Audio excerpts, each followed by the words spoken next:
this side. Okay.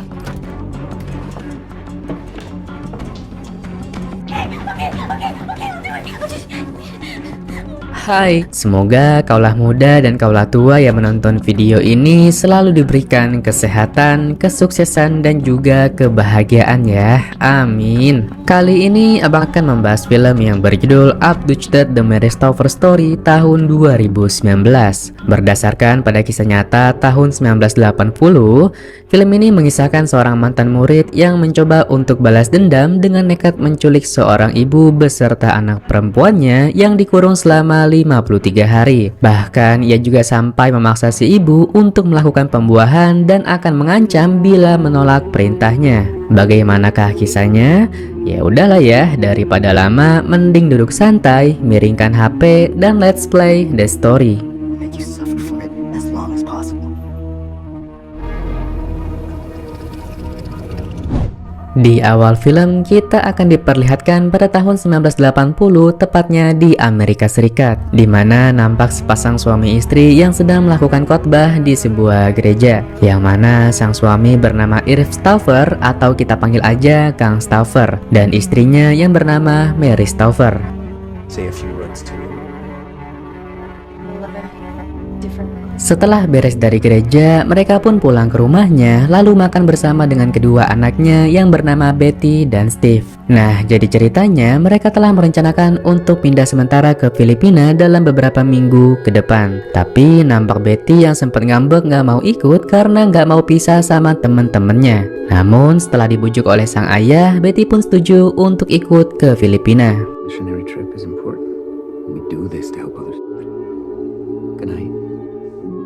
Keesokan paginya, Mary dan Betty pun pergi ke tempat salon untuk tampil rapi saat akan pergi ke Filipina nanti. Namun setelah beres dari salon, tiba-tiba Mary dan Betty pun malah diculik oleh pria misterius saat di parkiran mobil. Si penculik itu pun langsung menodongkan senjatanya dan menyuruh mereka untuk masuk ke mobilnya. Saat di perjalanan, penculik itu pun memerintahkan Mary untuk menyetir ke suatu daerah yang mereka enggak ketahui. Sesampainya di tengah hutan, si penculik itu langsung memindahkan mereka berdua ke dalam bagasi mobil. Namun aksi penculik itu dilihat oleh dua bocil kematian bernama Jason dan Matt yang kebetulan juga berada di sana sambil bermain sepeda. Ya, karena merasa aksinya sudah ketahuan, si penculik pun langsung menculik Jason yang menghampirinya dan memasukkannya ke dalam bagasi.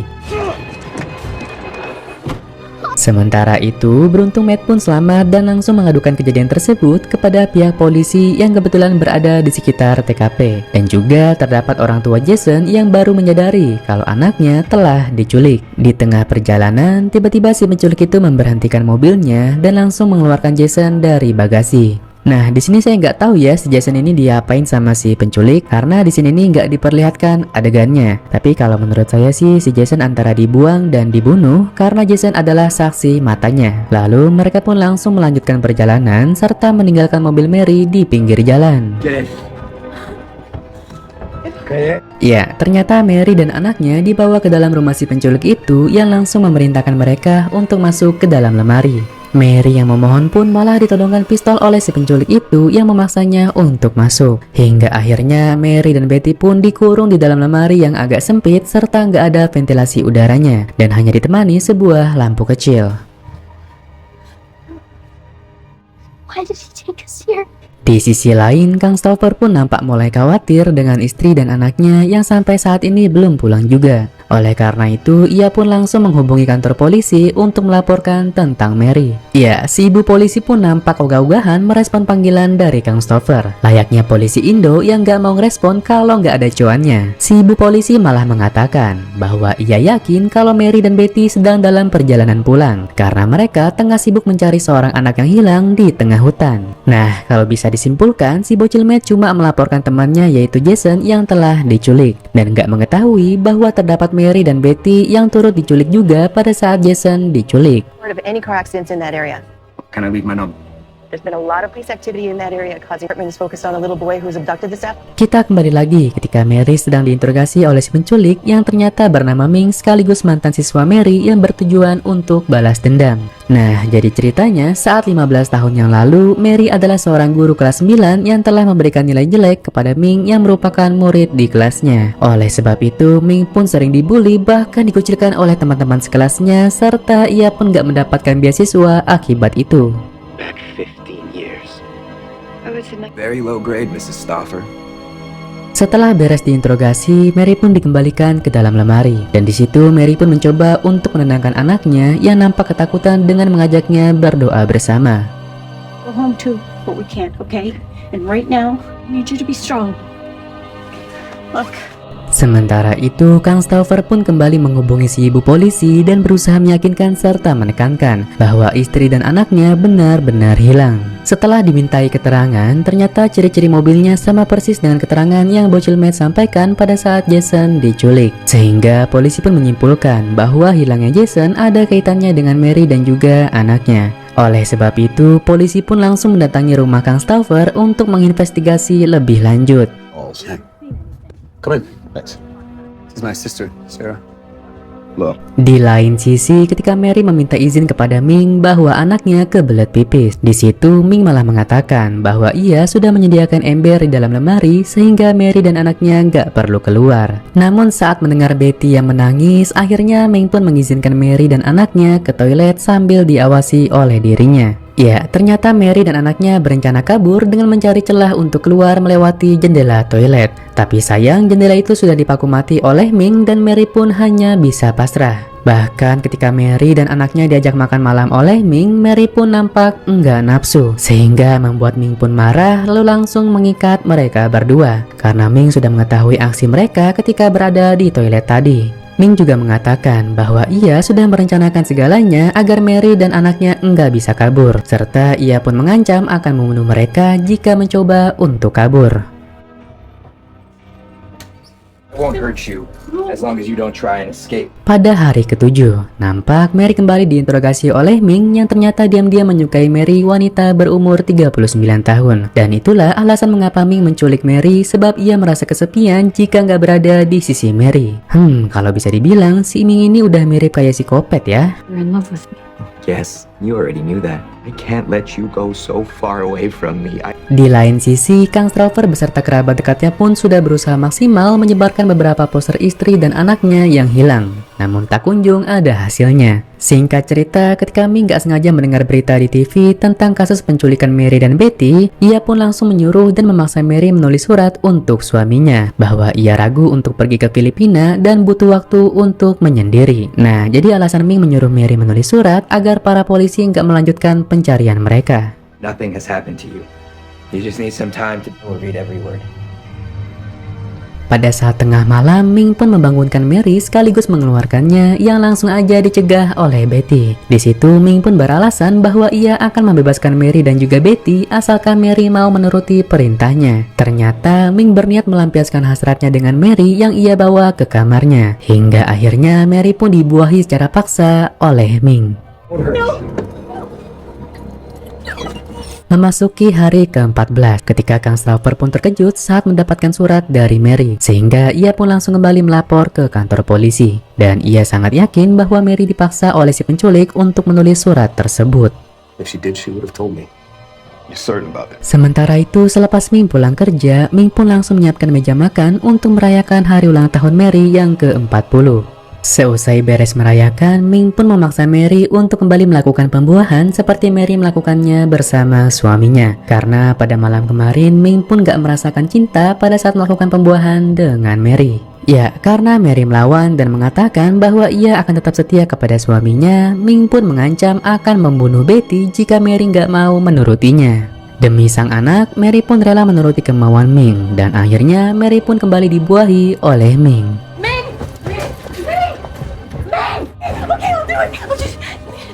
Scene pun beralih sebentar ke rumah Kang Straufer, di mana Kang Straufer baru menyadari bahwa selama ini Ming telah memata-matai keluarganya melalui lantai basement yang telah dibobol oleh Ming. Dan parahnya lagi, saat Kang Straufer sedang bekerja, Ming pernah membuahi Mary yang sedang tertidur pulas. Nampak Kang Straufer pun masih sibuk berusaha mencari keberadaan istri dan anaknya di kantor polisi melalui berkas identitas si penculik. Sementara itu, sebelum Ming berangkat kerja, ia pun memberikan sebuah Alkitab kepada Mary yang langsung dibacanya. Begitupun juga sang suami yang mendoakan keselamatan istrinya di gereja. Setelah Ming berangkat kerja, tiba-tiba Mary mendengar suara orang yang masuk ke dalam rumah. Sontak Mary yang awalnya mengira kalau itu adalah Ming, ia pun nampak biasa aja. Nah, jadi orang itu adalah sepupu Ming yang tinggal di bawah basement. Namun saat mendengar suara musik dari bawah basement, Mary pun baru menyadari bahwa ada orang lain yang tinggal di sana. Dan Mary berusaha meminta tolong kepada orang itu.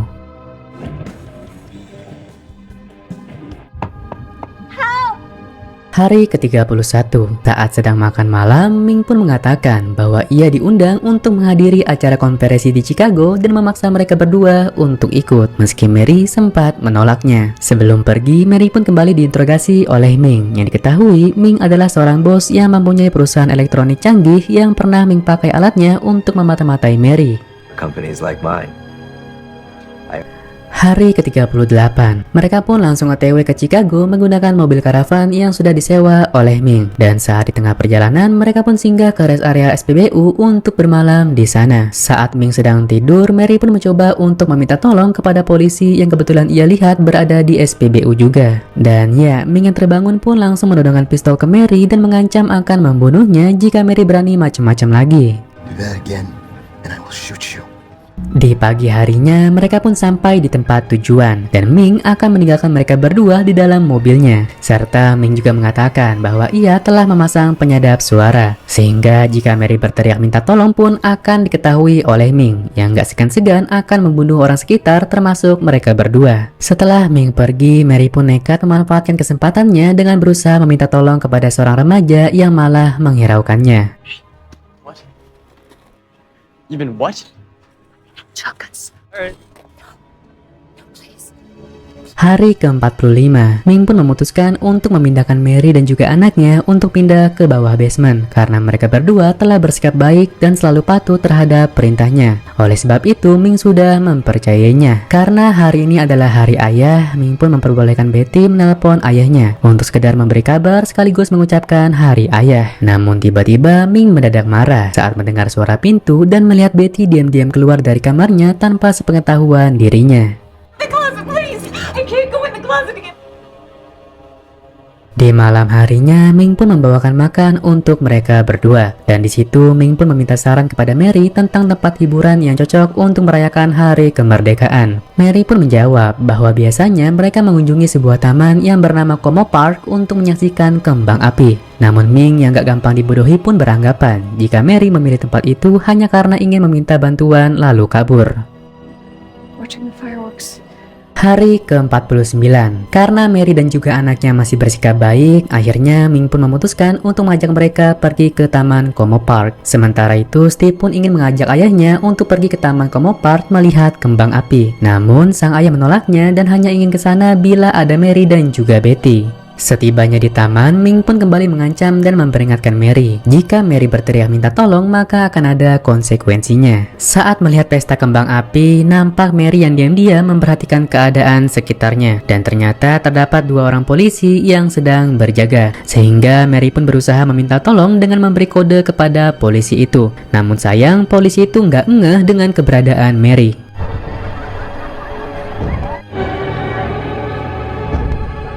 Singkat cerita, hari sudah memasuki ke-53. Dari dalam kamar, nampak Mary yang sudah putus asa karena semua usahanya gagal total untuk kabur. Namun, seketika ia melihat cahaya ilahi yang menerangi engsel pintu. Dan di situ, Mary pun langsung berusaha merusak engsel tersebut hingga akhirnya usahanya pun berbuah hasil. Mumpung Ming sedang pergi bekerja, Mary pun langsung memanfaatkan kesempatannya untuk kabur bersama Betty. Namun sebelum kabur, Mary pun menyempatkan menelpon kantor polisi untuk meminta bantuan dan memberitahu alamat tempat ia diculik. Saat berhasil keluar, mereka pun langsung bersembunyi di balik mobil sambil ketakutan setelah mendengar suara mobil lainnya yang baru aja datang. Dan tiba-tiba...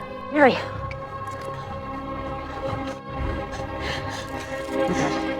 Dan ya, ternyata itu adalah si ibu polisi yang datang menjemput dan menolong mereka berdua. Lalu pihak kepolisian pun langsung membawa Mary dan juga anaknya ke rumah sakit untuk mengecek kondisi kesehatannya. Di saat yang bersamaan, akhirnya Ming pun ditangkap saat berada di tempat kerjanya. Dan juga Ming didakwa hukuman penjara seumur hidup atas aksi kejahatannya. Sementara itu, setelah sekian lama, akhirnya Mary dapat bertemu kembali dengan keluarganya. Dan suasana pun menjadi terharu sambil dikelilingi para polisi yang bersorak bahagia saat melihatnya. Dan film pun berakhir dengan happy ending. I miss. Oke, menurut Mimin untuk filmnya sih agak sedikit kurang greget ya, karena Mary yang enggak coba untuk lawan saat dia diculik. Tapi serba salah juga sih kalau ngelawan penjahat itu sampai mati, pasti kita bakal dapat hukuman juga layaknya di negara Konoha. Oke, buat kalian yang penasaran sama hilangnya si bocil Jason, jadi pada saat si Ming mengeluarkan Jason dari dalam bagasinya, nah si Ming ini nggak sengaja membuat Jason tewas, entah itu dibunuh atau dibuang ke jurang. Tapi yang jelas jasad Jason telah ditemukan oleh pihak kepolisian.